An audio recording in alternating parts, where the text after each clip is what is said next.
বাজে গেছে, 5টা বেজে গেলে এখনো আসেনি। এসে পরে ধন্ত করে বৌধনিটা বলবে গরম হচ্ছে বৌমা বৌমা গরম হচ্ছে, এসে বলবে।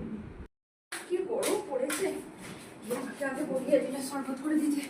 বাবা উফ কি গরম পড়েছে বাবারে। উফ মামা আমার জন্য এক গ্লাস শরবত করে এনে দিন তো। তুমি কিছু বলবে না? তাড়াতাড়ি যান, শরবতটা করে দিন, প্রচুর গরম হচ্ছে, তাড়াতাড়ি যান।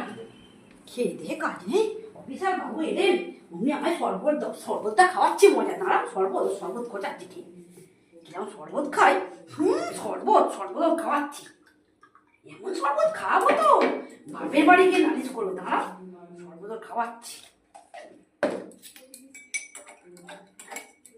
সারাদিন খেটে খুটে আমার ষষ্ঠী পুজো হয়ে যাচ্ছে, ও শরবত করবে। শরবত আমাকে কোনোদিন বললো নি যে একটু শরবত করে দিতে, খাও তো মা।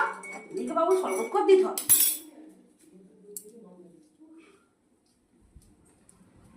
হ্যাঁ বৌমা শরবত।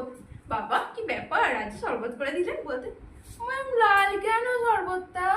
তুমি অত খেটে খুটে এলে, বললে খুব গরম হচ্ছে, ওই জন্য এমন শরবত করে দিচ্ছি, একদম খেলে ঠান্ডা হয়ে যাবে। সত্যি তো মা, খেলে ঠান্ডা খেয়ে দেখো না, একদম ঠান্ডা হয়ে যাবে। ঝাল কেন? ঝাল কেন? এটা তো সুন্দর শরবত। তুমি খেয়ে দেখো তো মা, এটা কত সুন্দর খেতে, খেয়ে দেখুন।